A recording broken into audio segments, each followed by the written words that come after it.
I don't feel safe. I feel cautious every time I walk out that door.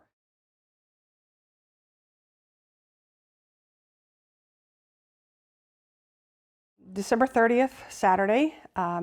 It was a beautiful afternoon, 65 degrees. I wanted to go outside for a walk with the dog, took my dog out the front door.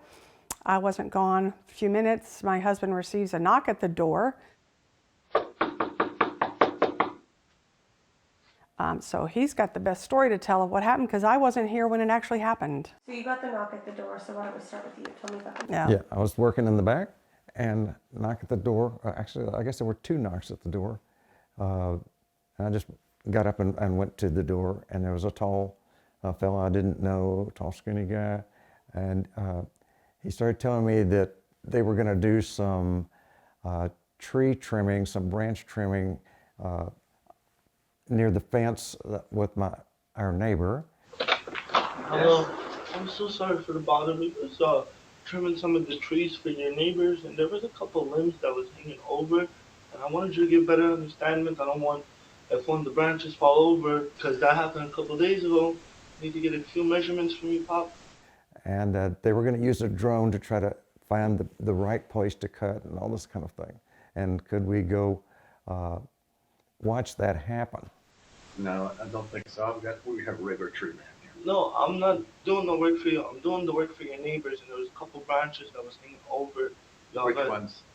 On the left side, if I take a moment, I can show you where we're going to be doing the work at for your neighbors. Okay, I'll be out in a minute. I'll meet you around back. And I said, okay, so let's go back. I'll meet you in the alley behind the house. And so he went around that way, and I locked the front door and went out the kitchen door that you'll see, and met him in the driveway. And then the 2 of us walked to the really that corner of the fence there, and he was talking to me about all these different things and about his family and all these funny things in a sense. He was trying to keep him talking. Exactly. Keep him He was busy. trying to divert kill time. me. Mm-hmm. And so And in the meantime, he had gotten on his walkie-talkie and talked told to the drone guy. but Supposedly. he told the other fellow out front in the car that they were outside, at which point the other fellow comes to the front door instantly.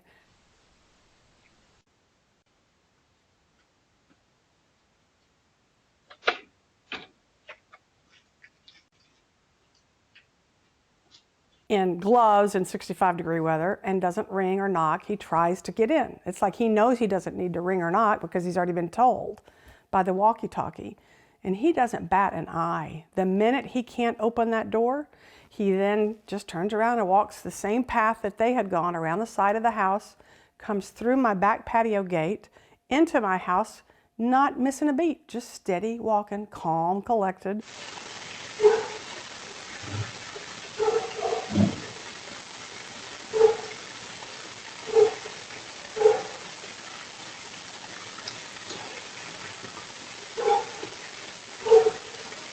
Because they're in the alleyway. Because we're That's out there right. talking. And he can't see the back door anymore because the fence is in the way. So yeah, my husband nor I would have been either instantly alerted by this because we have 18 trees on our small property and they're quite old, and I can't tell you how many times we have lost a limb that has fallen on my neighbor's house or property and done damage. It's knocked off a balcony, it crushed her air conditioning unit. And so when somebody knocks at our door and says, hey, we're working with your neighbor, we got a problem, we're like, oh yeah, I bet we do. And it's just like, okay, now what? Did it break a window? So we were not at all alerted by the fact that somebody's working on trees with our neighbor. Other people would know it's a scam, but for us, with all the trees we have, it was not an alert. We were not, it didn't make our antenna go up. When you saw the video, well, actually I should rewind. When did either of you know something was wrong? Well, I kept asking him, where's the drone? And it's on the way. It's just almost here. And so this went like about 3 or 4 times, and he was walkie-talking to the guy in here, and I said, I got to go. we've been spending, I got to get back to work and do some things. And so, At that point, are you starting to feel like, or not even? not really. No. He's just tired of his time being wasted. Exactly. You know? He thought the guy was a doofus. Understandable. So then what happened? And so he went back to the front. I went back in the house, and then I started looking around a little bit. Just I don't know why, but I went back to the bedroom. And then I saw that her closet was just a complete mess. It's a walk-in closet, and so all the stuff was on the floor, and oh boy, I think I've been scammed. And so I go out the front of the house. And I'm coming back with my dog at that point. Right. I was looking her up on the phone where she was, and she was down the street. So anyway, I went to go get her and tell her, I think I've been scammed. How did you feel when you saw that? I don't know. How did I feel? I felt tricked, and I wanted to kind of get back at him, but they'd driven off, and they waved at him going down the street, and they didn't. Nobody knew what this was, and we didn't know the extent of things until she got back and could go through things. And when you did get back and you went through things, how did you feel? When I first walked in there, it was complete shock. You know, your heart just stops, and it's so violating. I have a heart condition. I went immediately into AFib, and I couldn't actually go in that closet and do anything for 2 days. I just couldn't bring myself to go in there. I mean, the cards stayed on the floor for 2 days. I didn't the first night because we were waiting for the police to come, and I didn't want to touch anything. So that was my excuse then. But New Year's, I just couldn't. I violated, shocked, scared, panicked the first night, thinking they're going to come back. I didn't go to sleep until dawn. But as the days have passed, it's turned from that victim status to anger, sadness that this is the world we live in now, that you have to be on guard 24/7. You can't just answer the door and decline somebody trying to sell you something. You have to talk through the door, use your ring, and you have to be wary of everybody coming to your house, and you have to be rude to them through the door. And for most people our age, you know, we're not used to being rude to people that come to your house, you know, because, you know, kindness used to be a thing that was valued, and now it's, you gotta protect yourself and your loved ones, so you have to be rude.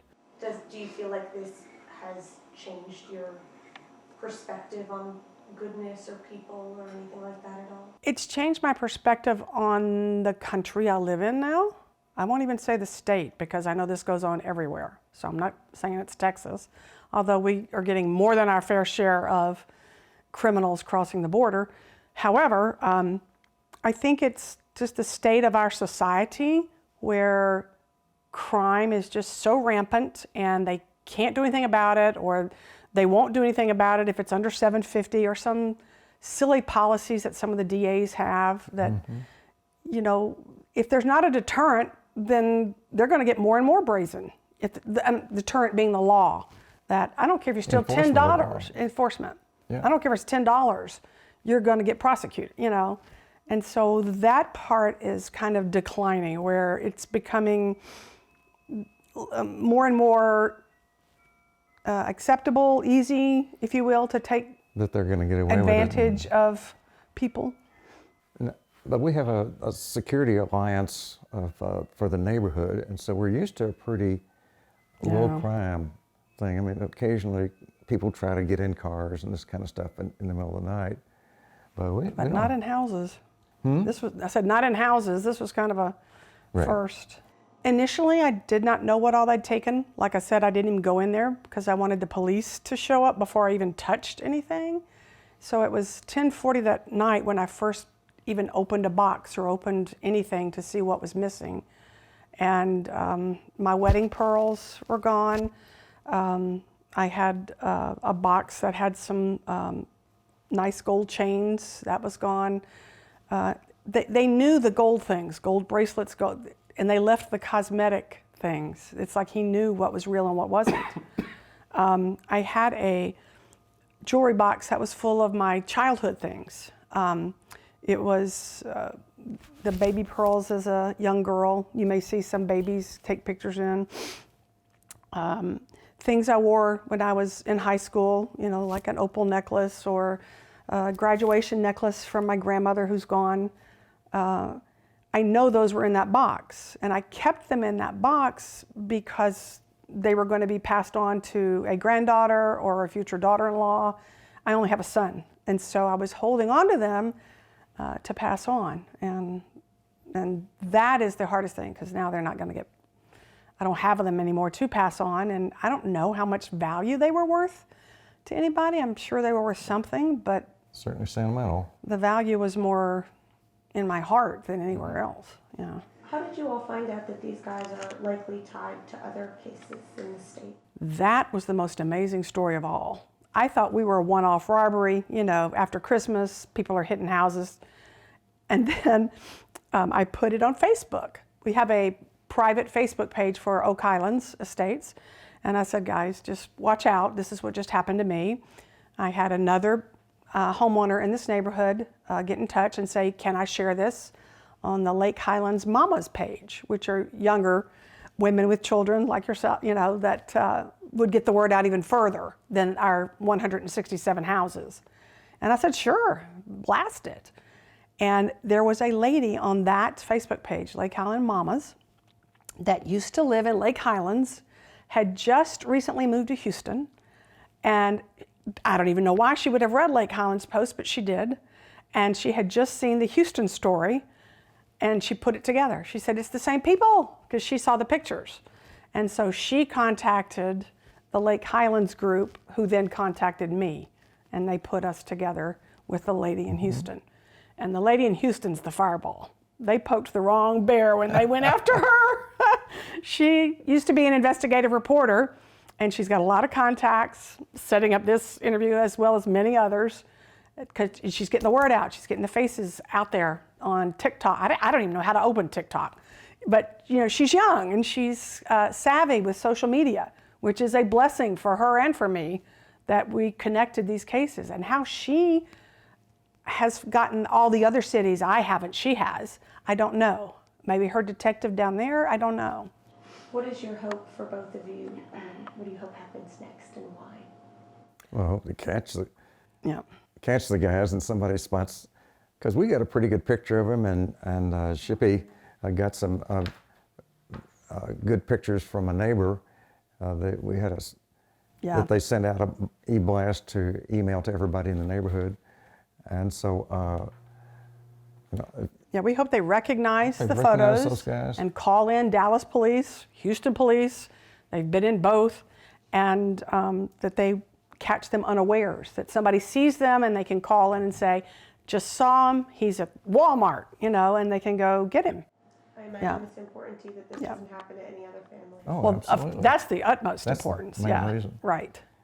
And they had a pretty good car.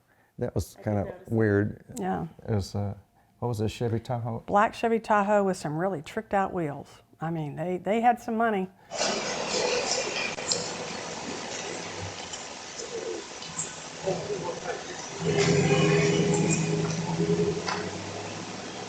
And they had a fake license plate on it, of course. Yeah, So. yeah. Tell me why it's important for you that this doesn't happen to anyone else. It is so traumatizing, you know. We didn't get hit hard as Kelly did, and we're still traumatized, you know, that our lives won't be the same here anymore. I don't feel safe. I feel cautious every time I walk out that door.